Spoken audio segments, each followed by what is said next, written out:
모스크바 야로슬라브스키역을 출발한 열차는 2년 전 겨울에 세 여자가 왔던 길을 거슬러 9천여 킬로미터를 동쪽 블라디보스토크를 향해 달리기 시작했다. 이번에는 두 남자와 한 여자였다. 1927년 8월 코민테른의 비밀 기록만으로 남을 김명씨의 가명의 도시 스베르들롭스키를 지난 열차는 얼음이 녹아 고깃대가 노는 게 확실히 훤히 들여다보이는 바이칼 호수를 지나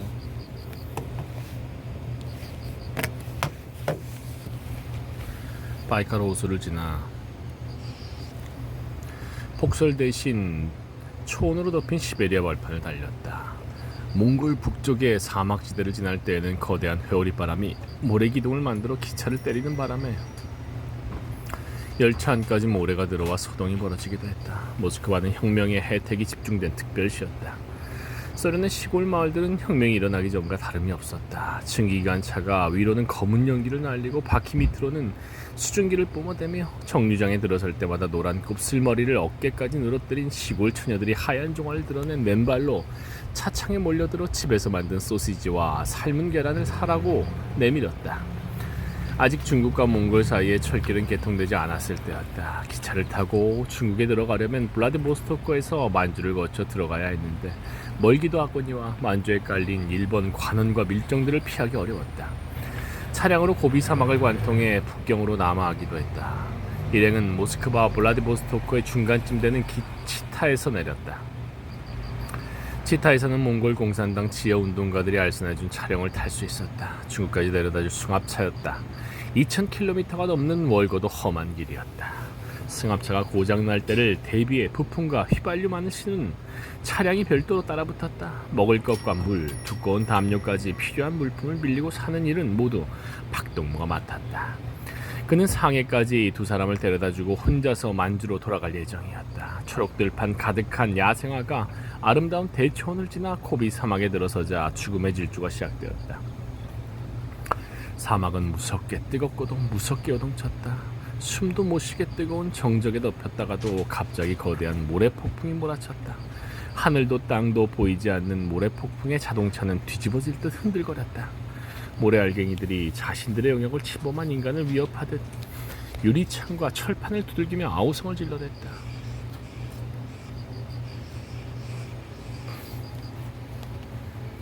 첫날 길도 없는 사막을 달려야 하는 차량들은 번갈아 모래톱에 빠졌다. 다들 내려서 지옥으로 데려가기라도 할 듯 온몸을 휘감으며 얼굴을 때리는 모래바람을 맞으며 삽으로 바퀴 앞을 퍼내고 뒤에서 밀어야 했다. 겨우 모래구덩이를 벗어나니 휘발유를 실은 낡은 차가 고장을 일으켜 반나절이나 멈춰야 했다. 김명씨의 눈에는 별다른 공구도 없이 차를 고치는 운전사와 조수들이 대자연의 마술만큼이나 경이로워 보였다.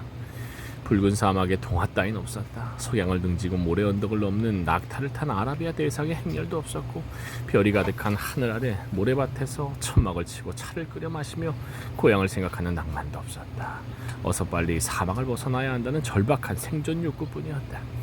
일행은 차를 고치거나 밥을 해 먹을 때 빼고는 며칠을 밤낮없이 달렸다. 밤에도 달린 이유는 늑대 때문이었다. 밤이 되면 송아지만한 늑대가 10마리씩 떼를 지어 으르렁거리며 자동차를 이왔었다. 굶주릴 대로 굶주린 사막의 늑대들은 전조등을 깜빡거려도 경적을 울려도 달아나지 않았다.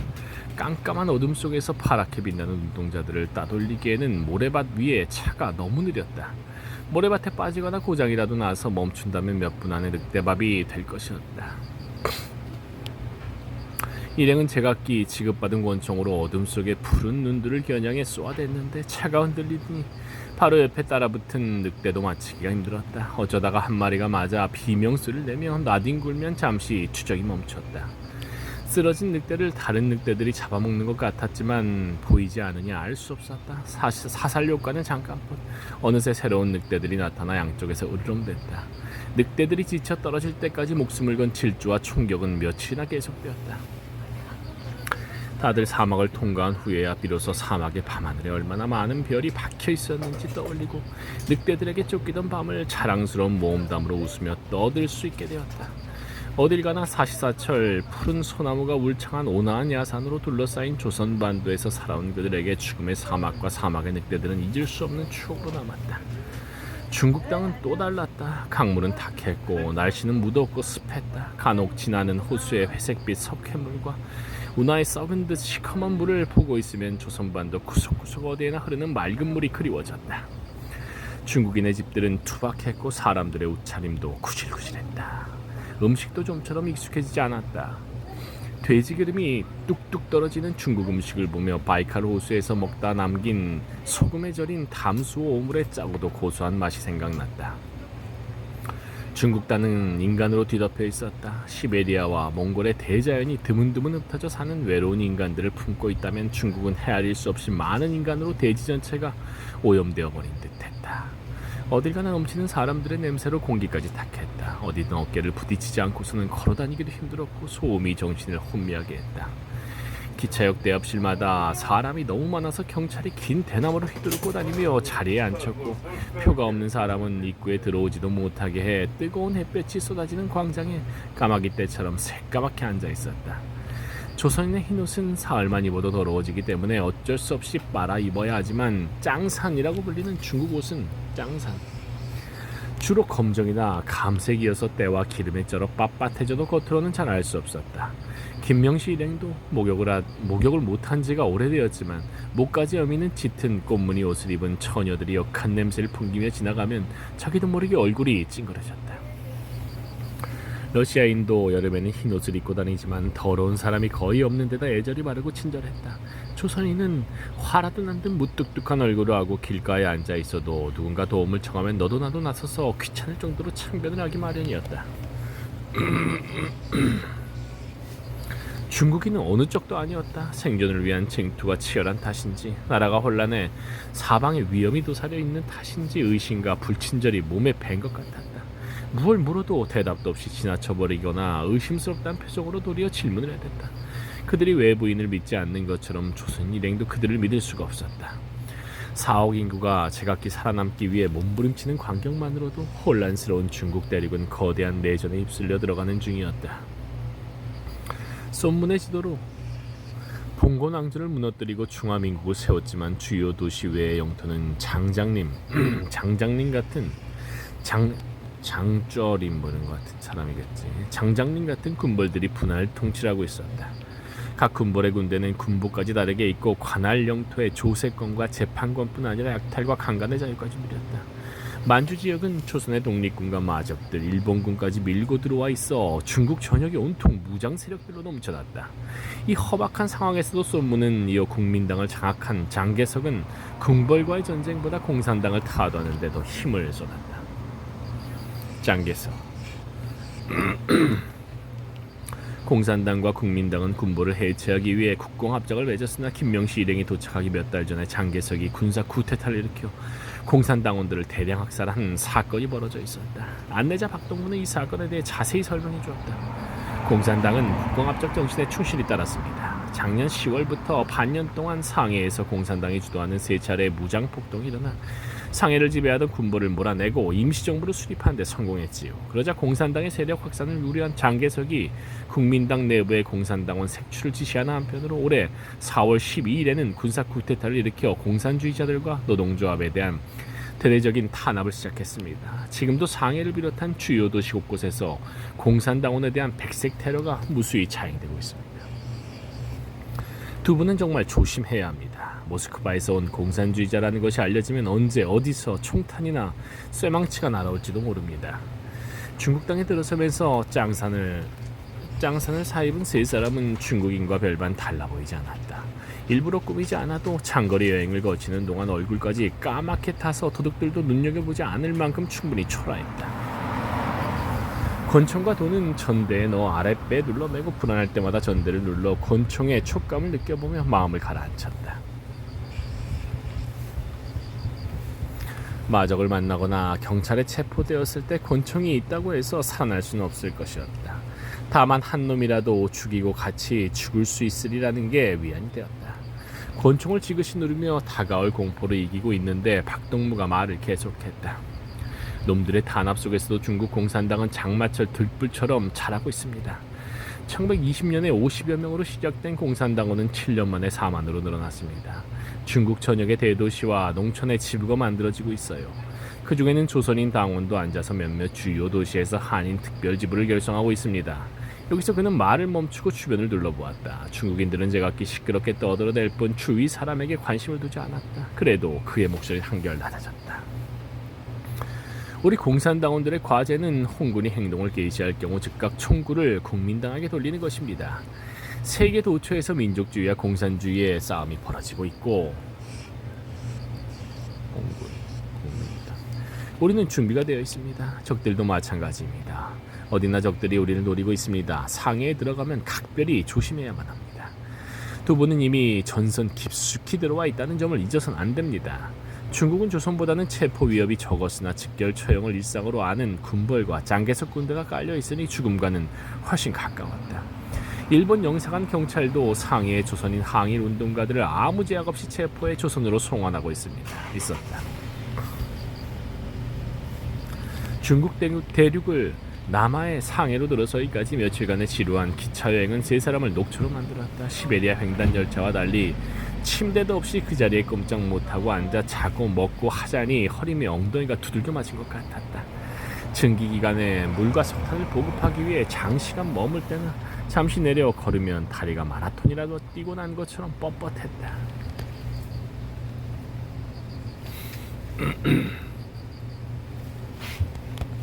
더욱 견디기 힘든 것은 밤낮없이 계속되는 중국인들의 소음이었다. 중국인들은 언성을 낮추는 법이 없었다. 언어 자체는 거센 듯 하면서도 은근히 부드러운 맛이 있지만 알아들을 수 없는 내용을 목청껏 떠들어대는 걸 듣고 있노라면 머리가 빙빙 돌 지경이었다. 연인이나 부부 사이조차 그랬다. 사이좋게 수다를 떠는데도 꼭 싸우는 소리 같았다. 중국어는 혼란스럽기도 했다. 북경어와 상해어가 다르고 산동어가 또 달랐다. 한문으로 겨우 의사는 통한다지만 보통의 중국인들은 조선인보다도 한자를 더 모르니 깊은 대화를 나누기 어려웠다. 그러나 다른 한편으로는 언어의 혼란이 정체를 숨기는 데 도움이 되었다. 중국 사람들끼리도 타지방의 방언을 잘 못 알아들으니 중국 옷을 입고 대충 아무렇게나 말하면 타지방 사람으로 통할 수 있었다.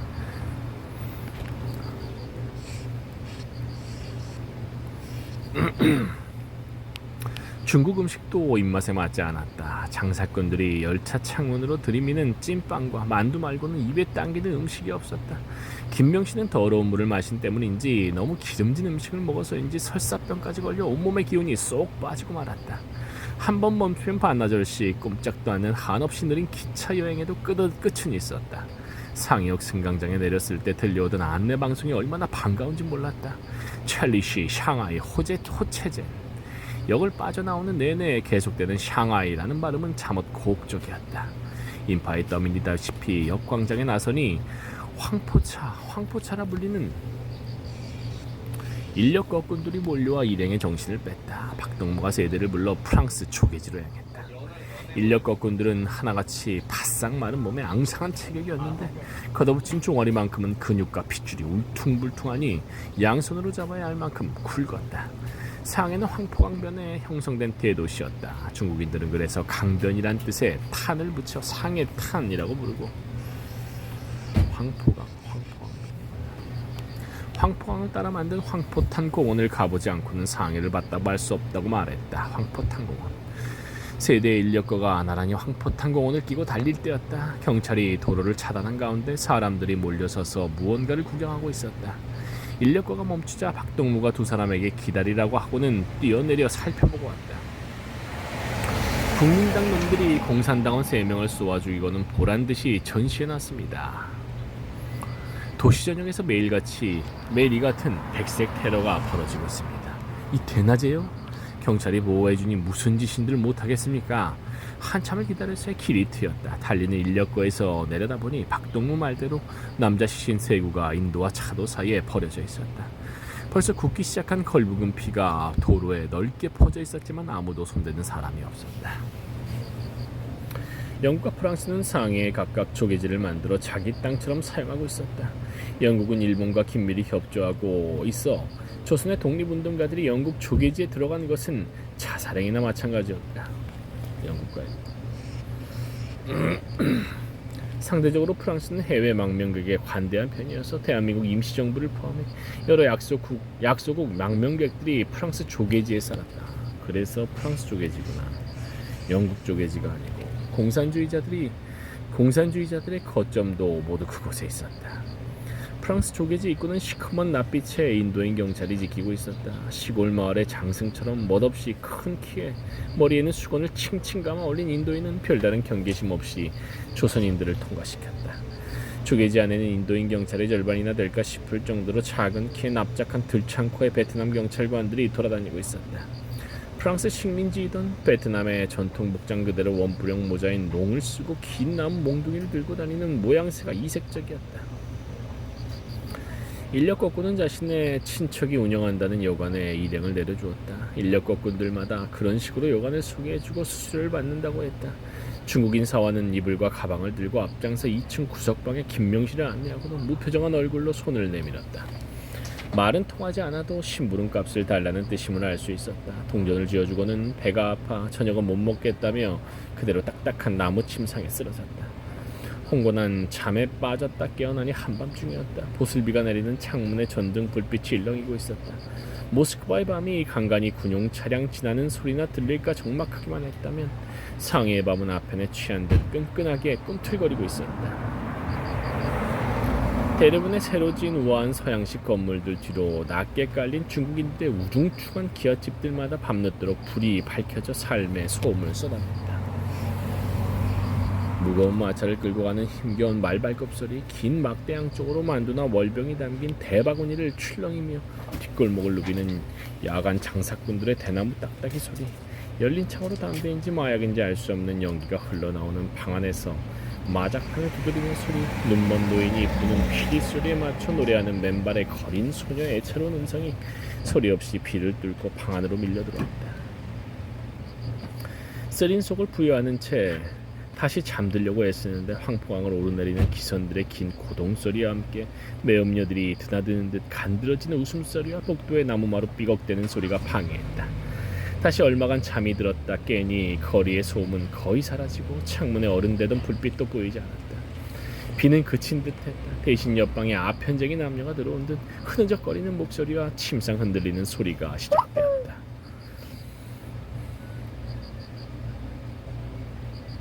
벽이 나무판 한 겹으로만 되어있어 여자의 신음소리가 마치 옆 침대에서 들리는 듯했다.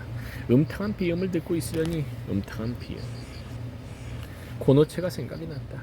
언제나 조심스럽고 섬세했던 그의 부드러운 손길이 어둠 속에서 그녀의 머리칼과 가슴과 온몸을 더듬는 것 같았다. 젊음은 얼마나 향기로운 것일까. 그의 짙은 살냄새, 머리칼에 밴 옅은 담배 냄새까지 사랑했다.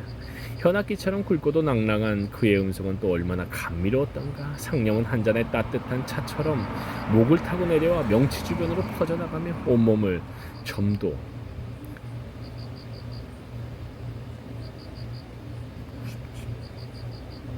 온몸을 데워주었다. 방실거리는 갓난아이를 안아 올릴 때와 같은 행복감이 온기가 되어 온몸으로 퍼져나갔다. 애틋한 추억은 이내 그리움으로 바뀌고 슬픔이 되어 가슴에 서늘한 바람으로 밀려왔지만 불길은 꺼지지 않고 더 커져만 갔다. 자기도 모르게 미소가 지어졌다. 자기도 모르게 눈물이 나왔다. 미소도 눈물도 어둠 속에 홀로 누운 자신을 제 마음대로 농락하는 것 같았다. 새벽까지 계속되는 아편쟁이 남녀의 감창 소리에 여러 번 깼음에도 아침에 일어나니 살 것 같았다. 다만 배가 고플 뿐이었다. 두 남자를 깨워 후텁지근한 거리로 나가 찐빵과 만두를 파는 뒷골목 가게를 찾았다. 도시의 중국인들은 아침밥을 사 먹는 게 풍습이었다. 벌써 사람들이 줄을 서서 기다리고 있었다. 솥뚜껑을 열 때마다 퍼져나오는 구수한 찐빵 냄새와 부두에서 들려오는 백고동 소리, 도시 안쪽까지 들어와 날아다니는 갈매기들의 울음소리가 아침을 알리고 있었다. 거대한 중국의 아침이었다. 두 남자는 그날로 자기의 임무를 찾아 떠나고 김명신의 꼬민 때름에서 받아온 지시에 따라 조봉암을 찾아 나섰다. 연락처는 프랑스 조개지 보강동의 동포가 운영하는 듯 만두집이었다. 여관을 겸하는 만두집 주인은 특정한 계파에 소속되지 않은 채 독립운동을 위해 조선을 떠나온 젊은이들에게 사람을 연결해주는 역할을 했다. 돈이 없는 이는 그 집에서 점원으로 일을 하다가 자기 마음에 드는 단체를 찾아 떠나기도 했다. 주인은 딱히 좌파라고는 할 수 없지만 공산주의자들이 늘어나면서 자연히 공산계열과 더 많은 연계를 갖고 있었다. 조봉암을 찾으러 왔다는 말에 이것저것 확인한 주인은 밤에 다시 오라고 했다. 초저녁에 다시 찾아가 방에서 기다리고 있으니 흑갈색 양복에 중줄모를 쓴 30쯤의 청년이 불쑥 들어왔다. 경성에서도 여러 번 보았던 초봉암이었다. 명시동지, 먼 길 무사히 왔군. 애썼소. 시원스러운 큰 눈과 넓은 이마와 입가에 주름이 호랑이를 연상케 하는 강인한 인상이었다. 악수하는 손도 두껍고 컸다. 목소리는 귀가 어두운 사람이라도 잘 들을 수 있을 만큼 높고 맑았다. 음험함이라고 모르는 신뢰할 수 있는 사람이라는 느낌을 주었다. 높고 맑았다. 음험함이라고 신뢰할 수 있는 사람. 공산당원들끼리는 동무라는 호칭을 잘 썼는데 대중활동을 할 때는 민족주의자들처럼 동지라는 호칭을 썼다. 수고 많았어. 그러나 이제부터 시작이요. 상해는 자본주의의 하수구 같은 곳이요. 일제 사복경찰과 그들에게 고용된 조선인 밀정들이 사방에 깔려있어. 공산주의자들에게 기득권을 빼앗기지 않으려는 민족주의자들과 그들을 지원하는 영국과 프랑스의 제국주의 경찰이 우리를 찾아 죽이려고 혈안이 되어 있어. 과연 살아서 국내까지 들어갈 수 있을지, 적들에게 테러를 당해 황포강에 던져질지는 명시동지가 얼마나 치밀하게 활동에 임하느냐에 따라 달려있어. 그래, 모스크바에서 있었던 일들부터 보고해 보시오. 김명씨가 공산대학에서 벌어졌던 일들을 보고하는 사이 만두를 안주로 술상이 들어왔다. 조봉암은 대단한 술꾼이었다. 보고를 들으면서도 연신 독한 고량주를 털어넣었다. 모스크바로 편지라도 한 장 써주세요. 조 의원님은 이곳 주소를 모르니 편지를 하려고 해도 할 수가 없대요. 조봉암 동지를 많이 그리워하고 있어요.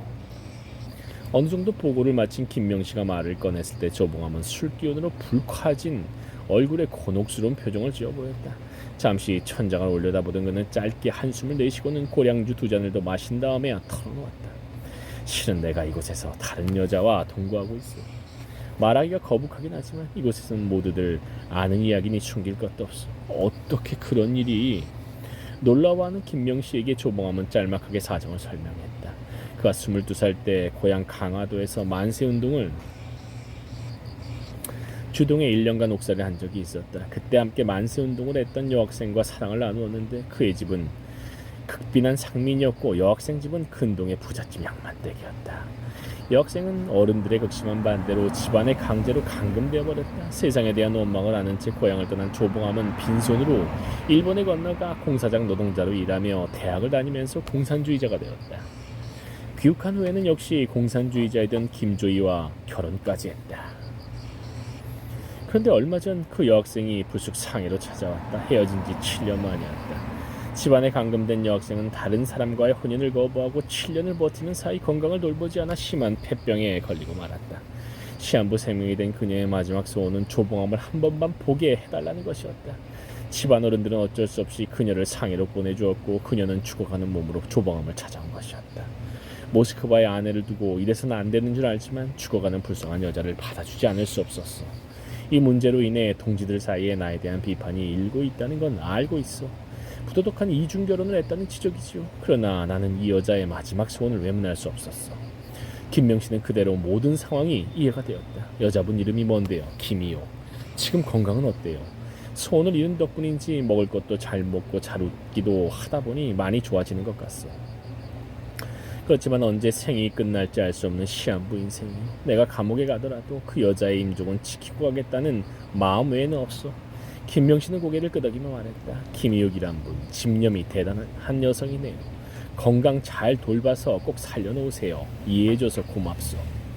다음날 만두집에서 다시 만난 조봉암은 상해의 정치 상황을 설명했다.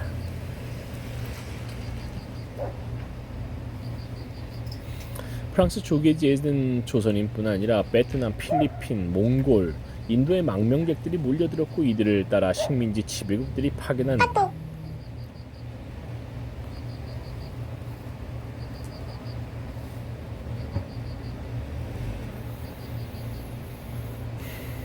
흘러들었다. 서로가 서로를 암살하는 일도 그만큼 빈번했다.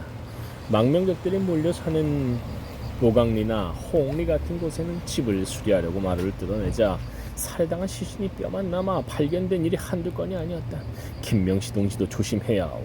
올봄에 터진 마산공산당 사건으로 김영선 동지와 함께 김명씨 동지도 1급 수배가 된 상태요. 사건 내막이 조선신문에 크게 보도되고 두 사람 사진까지 나왔으니 각별히 조심해야 하오. 마산의 조선공산당 지부를 만든 것은 벌써 3년 전이었다. 김명신은 까마득히 잊고 있던 이야기였다. 형선 오빠는 잡혔나요? 조봉암은 환히 웃었다. 변장의 귀재인 김영선이 그리 쉽게 잡힐 리가 있나. 무사히 조선을 빠져나와 광동성 광주에서 중산대학에 다니고 있어. 멈추었던 맥이 다시 뛰는 기분이었다. 김명씨의 얼굴이 환해졌다. 그럼 곧 오빠를 만날 수 있겠군요. 광동에서 중국 공산당 한인 지부 조직에 바쁘니 일부러 오기는 어려울 테고 일이 있으면 만나게 되겠지요. 내가 동생이 와 있다고 인편으로 전달해 놓겠소. 조봉암은 술을 너무 좋아했다. 그날도 독한 고량주를 10잔도 더 마시고서야 김이옥이 기다리는 집으로 갔다. 다음날 김명씨는 프랑스 조개지에서도 조선 사람이 많이 몰려 사는 보강리에 방을 얻었다. 뒷골목으로 한참 들어가는 중국인의 기와집이었다. 집주인은 한 달치 식비를 내면 하루 3끼 식사를 집까지 배달해주는 빠오판이라는 식당을 원했으나 하루 종일 집안에 있을 일도 없고 중국 음식이 입맛에도 맞지 않았기 때문에 직접 해먹기로 하고 입으리며 식기구들까지 구했다. 식기구라 해서 복잡할 것도 없었다. 긴 겨울에 대비해 여러 가지 밑반찬을 준비하는 조선인과 달리 중국 남방에는 겨울철에도 싸고 싱싱한 푸성기가 풍부했다. 식량이 넉넉한 나라에서 가난하든 부자든 누구나 흰쌀밥을 먹었고 동전 한 푼만 가지고 나가도 시장에서 국수를 사 먹을 수 있었다. 미역이나 김 같은 해산물을 사기는 어려웠지만 배추에 소금과 고춧가루를 버무려 삭히면 김치 비슷한 맛도 났다. 위장이 필요할 때를 대비해 여자용 밝은색 짱산을 한 벌 더 샀다. 만주의 운동가들은 조선인이 많기 때문에 조선 옷 그대로 살았지만 중국 내륙으로 내려온 조선인들은 임시정부 계열이나 공산 계열이나 알 것 없이 짱산을 입고 다녔다. 한복은 버리지 않고 보관했다가 압록강을 넘어 국내 공작을 떠날 때나 입었다. 짱산은 색깔과 무늬도 다양하고 만들기도 쉬운 옷이라 돈 없는 사람은 싼 옷감을 사서 직접 만들어 입기도 했는데 김명씨는 그런 일에 시간을 소모할 필요는 없었다. 고민텔렌으로부터 조봉암을 통해 월 50달러의 활동비를 지급받은 덕분이었다. 기본적인 활동비를 지급받는다는 것은 공산주의자들의 특권이었다. 당에서 운영하는 여러 단체의 간부 생활비뿐 아니라 사무실에 얻는 비용, 당원용 기관지와 대중용 전단지를 만드는 비용, 그것들을 조선으로 보내는 운송비까지 모두 미국 달러로 지급되니 세력이 커질 수밖에 없었다. 반면에 같은 상황에 있던 대한민국 임시정부는 어디서도 공식적인 자금 지원을 받지 못하고 있었다.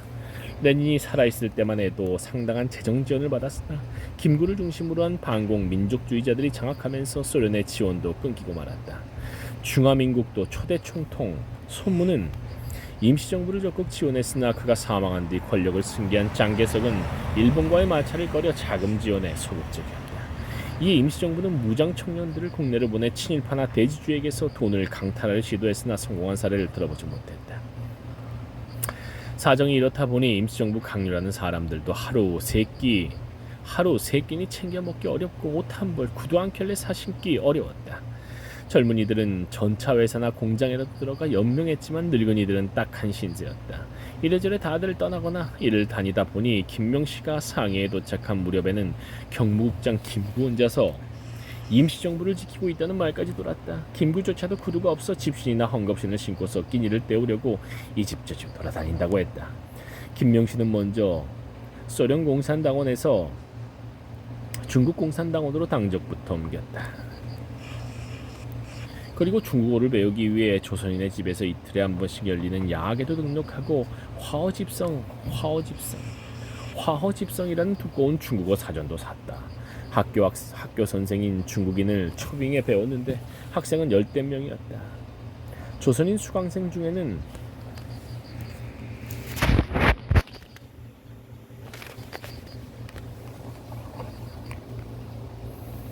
연회장이라도 온 듯 하단의 엉덩이까지 내려가는 까만 연미복을 입은 부자도 있고 갈아입을 옷도 없이 밤에 빨았다가 아직 축축한 옷을 입고 다니는 비난한 청년도 있었다. 전차회사에서 표를 파는 안경잡이 여자와 조선에서 막 건너와 여고생처럼 수수한 흰 저고리에 검정 치마를 입은 처녀도 구석에서 조용히 공부하다 갔다. 학생들은 저마다 열심히였으나 연미복의 신사는 수업 도중에도 담배를 피우고 잡담을 해대 미움을 받았다.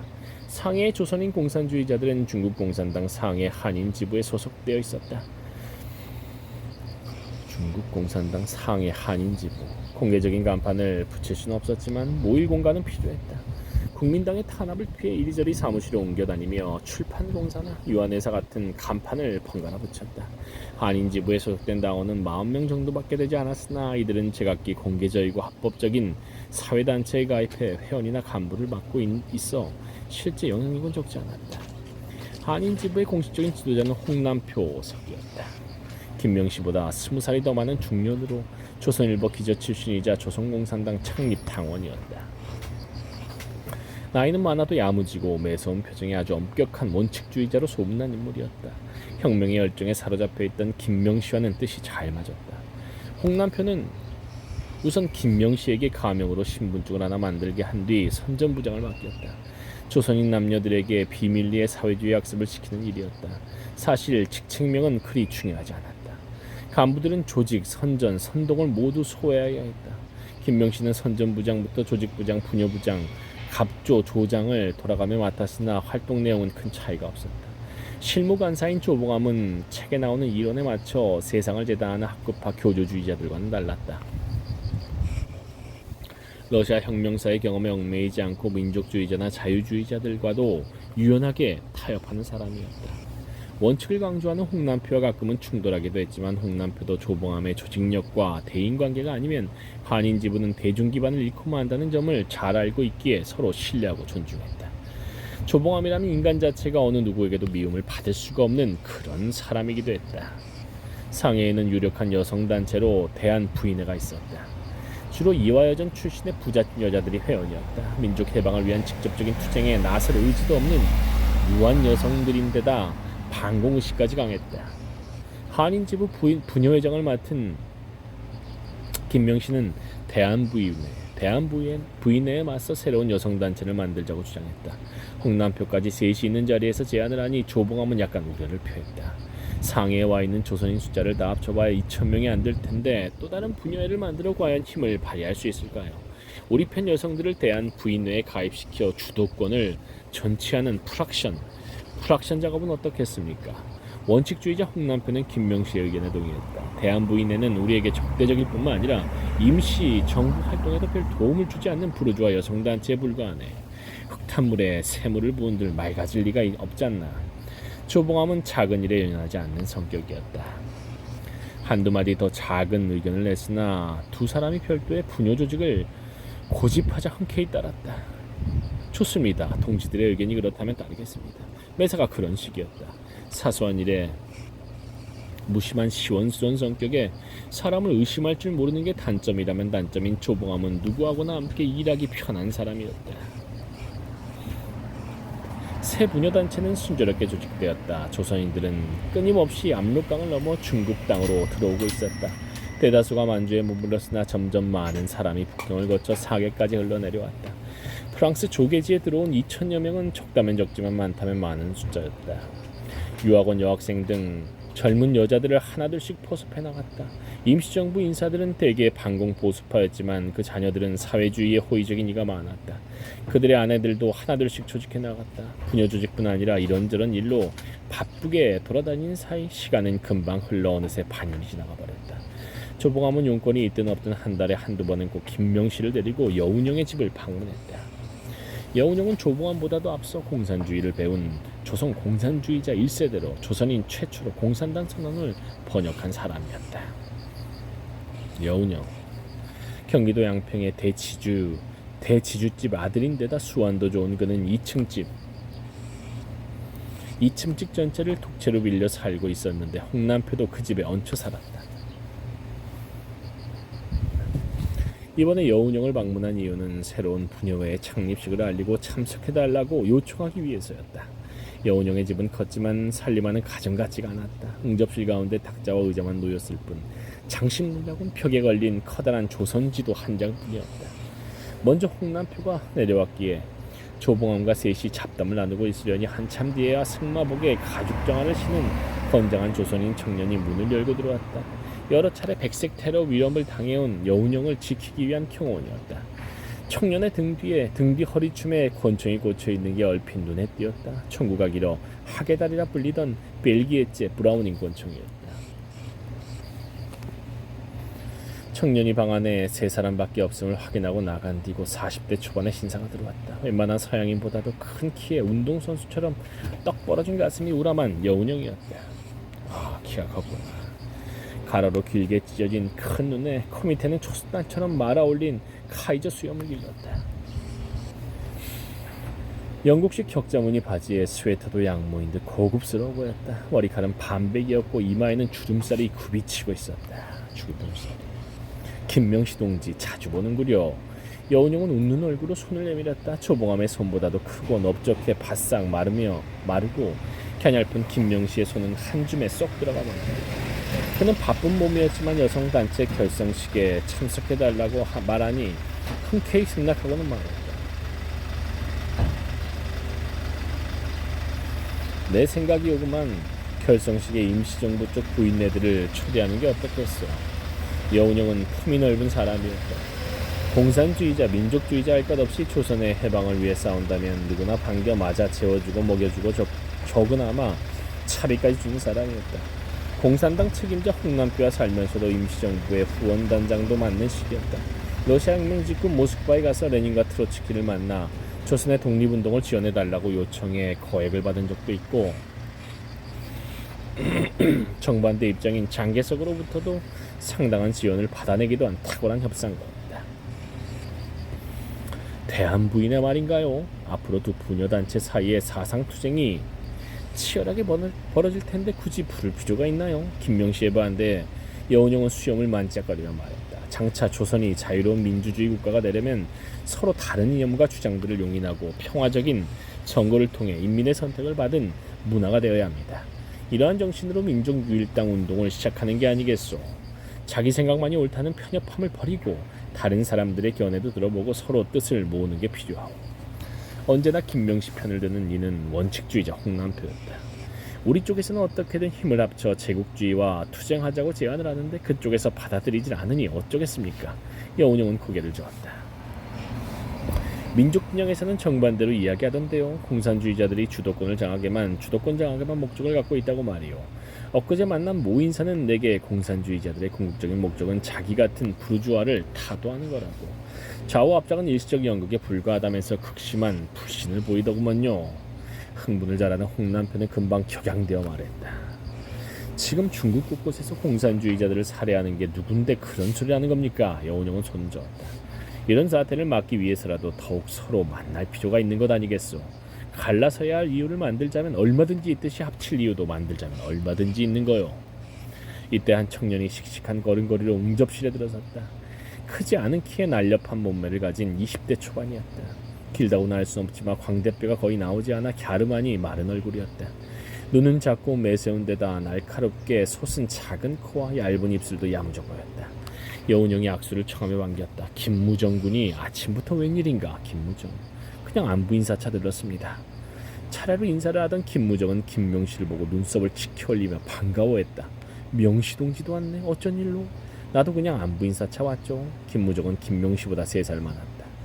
함견도 경성 출신으로 중앙고보를 다니다가 동맹휴학을 주동해 퇴학당하자 중국으로 건너와 보종 군관학교 포병과를 졸업했다. 국민당 군대에서 우수한 포병장교로 근무하면서 공산주의자가 됐는데 장개석이 방금 구테타를 일으키자 이에 맞서 싸우다가 수배된 처지였다. 김무정은 도무지 겁이 없는 사람이었다. 수배 중임에도 대범하게 상해를 누비며 한인 지부 조직 사업을 해왔는데 김명시와는 의기가 잘 맞아 금방 절친해졌다. 하지만 성격이 너무 괄괄해서 문제였다. 며칠 전에도 사건이 있었다. 상해 안 소학교 운동장에서 열린 조선인 체육대회에서였다. 어른아이 할 것 없이 200명 넘게 모인 흥겨운 자리였다. 그런데 사회자가 참석한 조선인 지도자들을 소개할 때 문제가 생겼다. 임시정부 인사들을 소개할 때는 조용했는데 여운형이 오르자 뒤에 서 있던 청년 몇이 야유를 퍼부었다. 공산주의자는 물러가라. 공산당은 소련에 나라를 팔아먹은 놈들이다. 앞줄에 앉아있던 김명시가 돌아보니 2-3명이 떠들 뿐 다른 사람들은 무시하고 있었다. 김명시도 무시하고 연단으로 고개를 돌리는데 갑자기 비명과 고함 소리가 난무했다.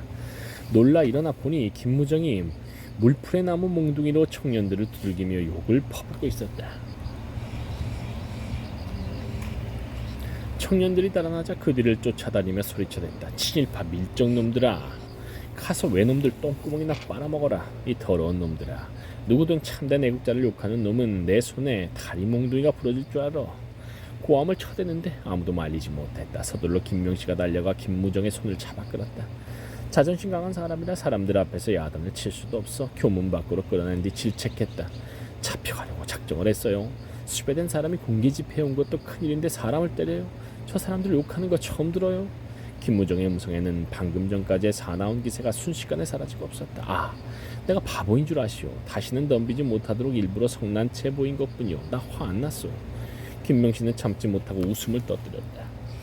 군인 중에도 제일 머리가 좋다는 포병 장교인 그가 바보일 리가 없었다. 기가 막혔어. 이래서 남자들은 미완성이라니까. 김무정도 웃음에 대꾸했다. 당신들 여자들이 나왔으니 미완성일 수밖에. 여운형의 집에서도 이 사건이 화제에 올랐다. 여운형이 먼저 나무랐다. 김무정이 자네 이번에도 큰 실수를 했네. 물풀에 남은 몽둥이 사건 때문에 내가 한두 사람에게 항의를 듣는 게 아니야. 난 사람들로부터 빨갱이 소리를 듣든 흰둥이 소리를 듣든 신경도 안 쓰네. 근데 자네가 설치는 바람에 공산당이 비난의 표적이 되고 말았어.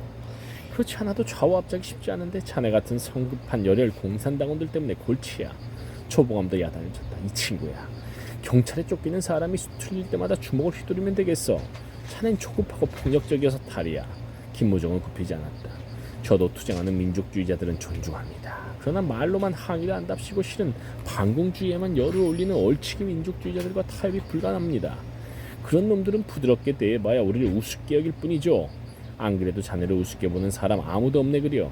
여운형의 농담에 가벼운 웃음이 일었다. 그때 밖에서 망을 보던 수행원이 황급히 들어왔다. 손에는 브라우닝 권총을 빼고 빼어들고 있었다. 선생님 수상한 두 명이 골목길에서 얼쩡대고 있습니다. 어쩔까요? 익숙한 일이라 긴장하는 사람은 없었다. 여운형이 웃음도 거두지 않은 채 여유있게 물었다. 일본인 같아 보이던가? 조선인 일정 같습니다.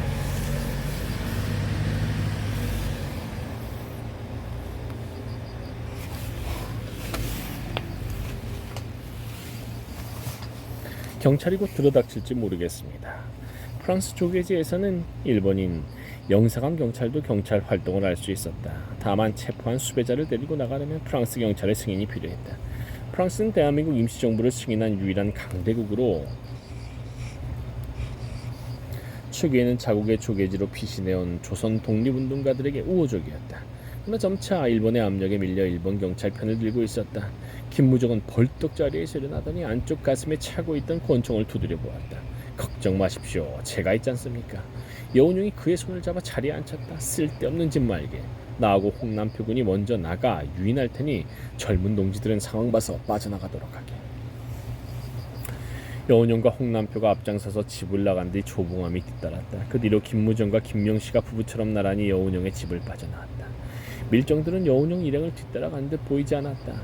유럽식 우아한 빌딩들이 늘어선 영마대로에 들어섰을 때 김무정이 말했다. 명시동무, 실은 여운형 선생과 선배님들께 작별 인사를 하러 갔던 거요. 왜요? 어디로 가세요? 김무정은 손을 내밀어 악수를 청하며 대답했다. 광동성. 그 밖에는 극빈이 묻지 마시오.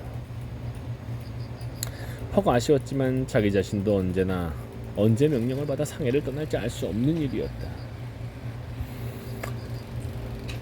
혹시 광주에 가시면 중산대학에 다니는 저희 오빠에게 안부 좀 전해주세요. 이름이 김형선이에요. 알았어. 살아서 다시 만나면. 김무정은 장난처럼 말하고는 인파 속으로 사라져갔다. 김명씨는 어깨를 쭉 펴고 당당한 걸음걸이로 사라지는 그의 뒷모습을 한참이나 바라보았다. 2달 뒤 주은래, 저워라인, 주원래를 책임자로 엽거무영과 팽덕회가 이끄는 팽덕회가 이끄는 국민혁명군이 광동성 무창에서 공산주의 무장봉기를 일으켰다가 실패했다는 소식이 들려왔다. 김무정은 이 봉기에 국민혁명군으로 참가하기 위해 광동에 간 것이었다.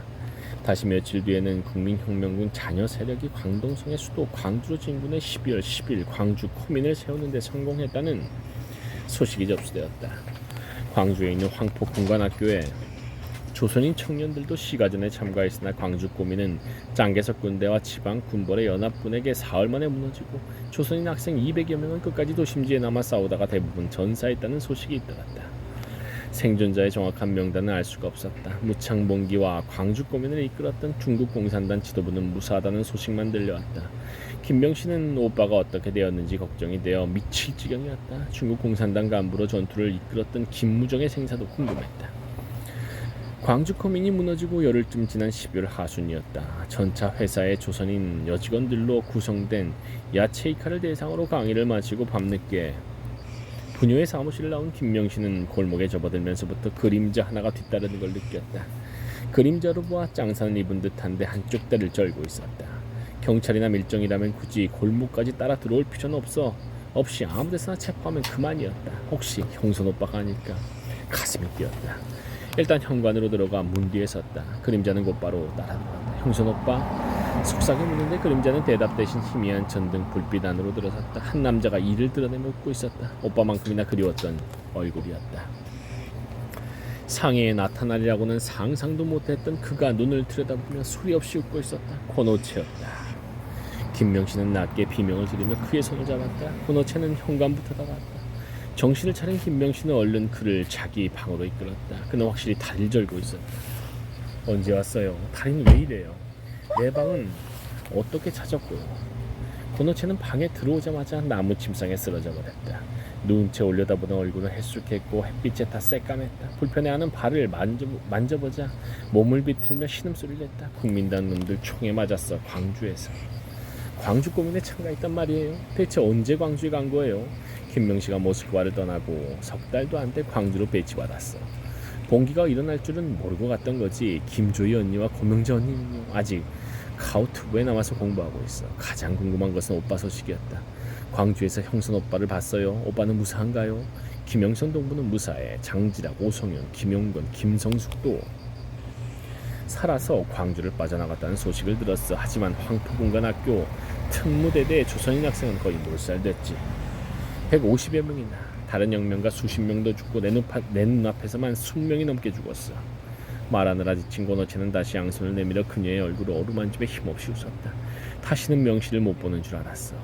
김명씨는 다리를 건드리지 않도록 조심스레 상체를 기울여 그의 귓볼에 입술을 대고는 속삭였다. 그럴 리가요. 난 매일 꿈속에서 당신을 보았는걸요. 낮에도 보고 밤에도 보고 당신은 항상 내 옆에 있었어요. 나를 떠난 적이 없어요. 고노체는 아무런 응답이 없었다. 고개를 들어보니 이미 잠들어 있었다. 김명신은 아픈 다리를 건드릴까봐 손도 대지 않고 그대로 차도록 내버려 두었다. 흥분으로 잠을 못 이룬 김명씨가 새벽 시장에 나가 돼지고기와 배추를 사서 볶아놓고 계란탕을 해놓았으나 깨지 않았다. 내버려 두고 사무실에 나갔다가 점심시간에 빵과 만두를 사가지고 돌아오니 여전히 자고 있었다. 그래도 언제 일어났었는지 밥그릇은 텅 비어 있었다. 인기척 소리에 잠이 깬 고노체는 비로소 일어나 뜨거운 빵과 만두를 여러 개나 먹고 나서 광주 고민에 대해 이야기를 해주었다. 광주를 탈환한 국민당 군대는 봉기에 가담했던 7,000명을 악살했어. 놈들을 포로로 잡은 혁명가들을 뒤로 묶은 채 배에 태워 추강에 던져버렸지. 수많은 사람이 헤엄쳐 나오지 못한 채 그대로 수장되고 말았어. 거리마다 폭동 가담자들을 줄지어 세워놓고 총살시켰어. 내 눈으로 본 사람만도 수백 명이야. 우리는 어떻게든 숨어야만 했어. 무기를 버리고 변장을 한 채 며칠간 숨어 다니다가 보니 수중에는 돈 한 푼 남지 않았지. 돈을 꿀 사람도 없고 온신처를 마련해줄 사람도 없었어. 갖고 있던 시계와 만년필까지 다 팔아서 경계가 허술해진 틈을 타 도망쳐 나온 거야. 거의 일주일을 쓰레기통을 뒤지거나 물만 먹고 버텼어. 상해에 도착하니 살 것 같더군. 여유를 찾은 고노체의 이야기는 끝도 없었다. 도주하기 위해 입고 있던 새 옷을 거린에게 주고 넉마를 받아 걸치니 걸어가는 길바닥에 하얀 이가 빵 부스러기처럼 떨어지더라는 이야기에 몰래 석탄 회차를 타고 온 이야기. 상해에 와서도 경찰의 검문을 피해 조봉암을 찾기까지 거지 속을해서 잠잤다는 이야기를 해주었다. 김명신의 흥미로운 모험담을 듣느라 오후에는 사무실에도 나가지 않았다. 고노체는 총상이 회복되어 새로운 명령을 받을 때까지 한동안 상해에 머물렀다. 그 사이 형선 오빠의 소식도 들을 수 있었다. 강서동 범랑구의 중국 공산당 한인지부 책임자로 배속되어 떠나다는 소식이었다.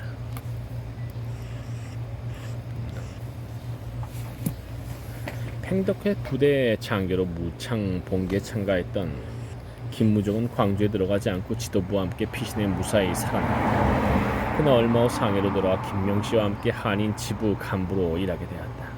김영선의 편지가 도착한 것은 얼마 지나지 않아서였다. 강서구의 연락원으로 파견 갔던 당원을 통해 전해온 편지에는 평소 쓰던 오빠의 말투가 고스란히 담겨 있었다. 비록 이번 봉기는 실패했지만 끝내는 중국과 조선 모두 공산주의 국가가 될 것이다. 지금 적들은 무적의 세력을 자랑하지만 끝내는 꺾일 날이 온다. 산속의 조그만 샘물은 하찮아 보이지만 아래로 흘러내리는 동안 다른 샘들과 합쳐져 개울이 되고 강이 되고 바다가 된다. 강물은 결코 바다를 포기하지 않는다. 샘줄기일 때는 낙엽 한 장을 흘려보낼 힘도 없지만 강이 되고 바다가 되면 기선도 띄우고 군함도 띄울 수 있게 되는 것이다. 지금의 우리는 하찮은 작은 샘에 불과하지만 우리와 같은 수많은 샘들이 만나서 뭉치다 보면 개울이 되고 강이 되는 것이다. 적들이 우리를 잡아 가두고 죽이지만 그것은 마치 샘을 없애보려는 것처럼 쓸데없는 일일 뿐이다. 샘을 막으면 땅속으로라도 물이 흐르고 아니면 수증기가 되어 하늘에 올라가 비가 되어 떨어진다. 아무리 적들이 지독하더라도 우리에게서 모든 것을 빼앗아가도 우리 마음에서 혁명의식을 강탈할 수는 없다. 우리의 혁명 정신은 투사들의 피에 젖어 있다. 우리도 언젠가는 붙잡혀 죽임을 당하는 날이 오겠지. 우리에게는 포기하느냐 죽느냐 두 길뿐이다. 그렇다면 우리의 선택은 하나뿐이다. 명예롭게 죽는 것이다. 오빠의 편지를 받으며 고노체는 다리가 많이 나아져서 산책을 할 수 있게 되었다. 두 사람은 상해에서의 첫 겨울을 함께 지냈다. 모스크바에서 그랬던 것처럼 두 사람은 밤새워 떠들어대도 여전히 할 말이 남아있었다.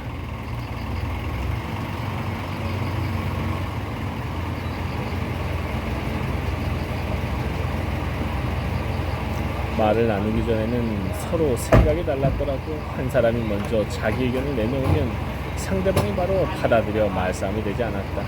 그는 여전히 혁명운동에 관한 이야기를 제일 좋아했지만 시간이 가면서 조선에서의 어렸을 때 이야기, 경성에서의 학창시절 읽었던 책들에 대한 감상까지 기억에 세면 마르지 않았다.